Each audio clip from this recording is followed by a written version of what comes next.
Welcome now one of those who will be asking the question on the Senate side. He's Republican Senator Kevin Cramer of North Dakota, coming to us today from Capitol Hill. So, Senator, thank you so much for being with us. Thank you. My pleasure. Let's talk about what we expect or hope to hear. You hope to hear from Jay Powell on Thursday. And let's talk about particularly interest rates. As you know, the president's been fairly outspoken in saying he thinks the interest rates are too high. The Fed is behind the curve. And we'll put up something we use here at Bloomberg to sort of indicate where we think the markets are. And basically what it says is the markets think there's a 25 basis point rate cut coming down the pike real soon. What do you think the right answer to the question of where interest rates should be is? Sure. I think the right answer should be an explanation of why, first of all, not just what they are. I think that, Chairman Powell and the Fed in general has a very difficult task, and while they're people of opinions, clearly they're not neutral. They are independent, and the president has one view, and obviously the street has a view. Everybody likes cheap money, it seems, but if we have to have cheaper money in a growing economy, it makes me wonder how much more we'd cut it if we needed to cut rates in a slumping economy, and we're sort of in between right now. And so what I'm most interested in hearing from the chairman is the rationale for the situation, and not a crystal ball necessarily, but we have to remember that the United States is 20% of the global economy, which means that we're a big piece of it, but there's 80% that's something other than us. And I guess as much as anything, I'm interested in his perspective on the global economy and how that would factor into a possible need for a slight cut. So, Senator, you make a really interesting and I think important point, which is if the economy is not growing faster than it is with interest rates, which are really pretty at historical low levels, what does it tell us about the economy?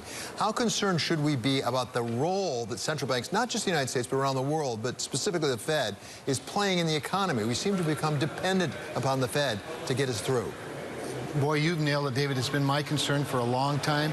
Quite honestly, I'm way more interested in when we're going to sell more soybeans to China and when we're going to finish up USMCA and some of the other trade deals. I'm more interested in a merit-based immigration system that provides the workforce that is demanded in our growing economy to meet those opportunities.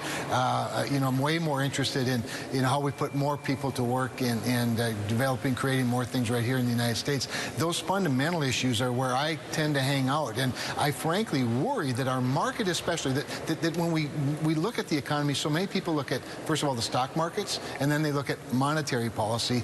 And I understand the importance of those two things, but the sustainability of our economy is built on these other things, not so much on monetary policy, especially when money's as cheap as it is and has been for so long. Well, and people being able to make decisions and know sort of where we're headed. I'll put another chart up here that I'll describe to you that indicates, the yellow line indicating that there's some increased uncertainty about the Fed, but the degree of increased uncertainty over trade is almost off the charts. It's way up because it indicates really the markets and businesses are much more uncertain about our trade policy than they are our monetary policy.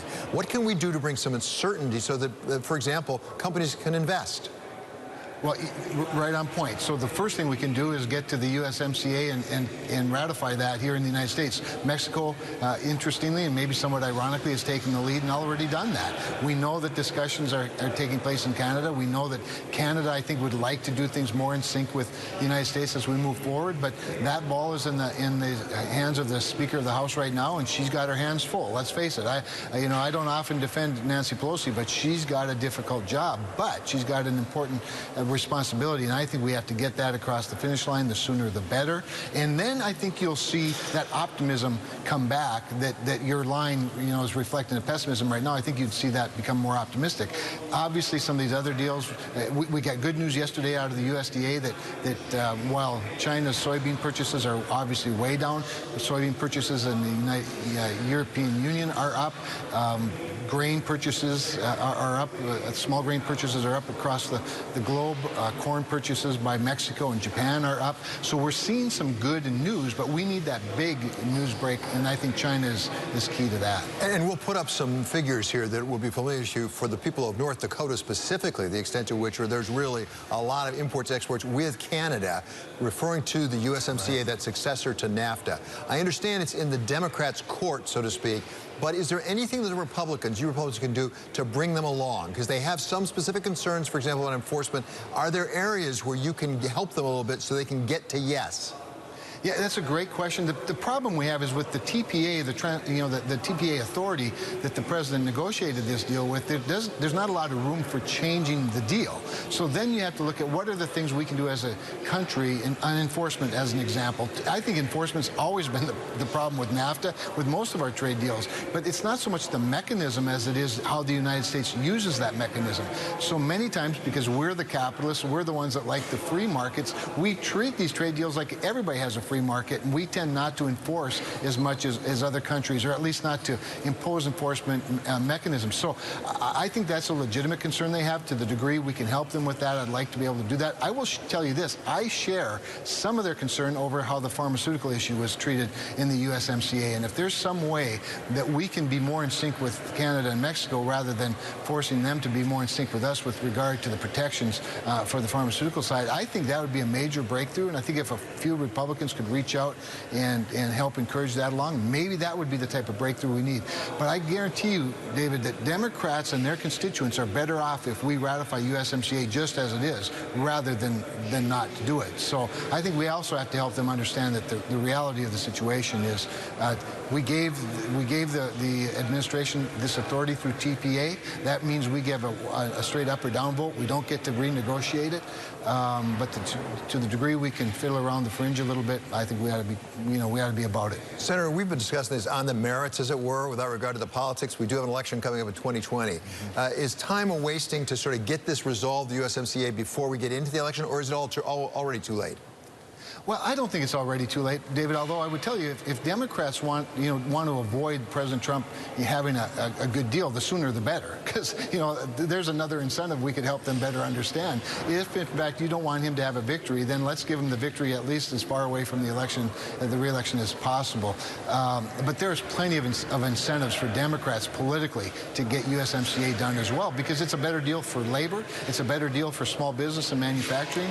All of these states have some relationship with one or both of these countries on the continent, so they should have plenty of political incentive to do the right thing. So finally, Senator, I want to ask you about one other issue, and that is Mr. Acosta, who is the Labor Secretary, because President Trump has just been discussing it in the Oval Office, saying he supports him as Labor Secretary. And my question to you as a senator is, what is the role, if any, of Congress to go back and look at malfeasance or misfeasance of people who have been confirmed for a cabinet position afterwards, after the completion of the confirmation hearings, and you find out something happened that maybe shouldn't have happened? It's a great question. I don't know constitutionally or traditionally what that role has been. Obviously, consent has already been granted, and frankly, Secretary Acosta is doing a great job as the Secretary of Labor.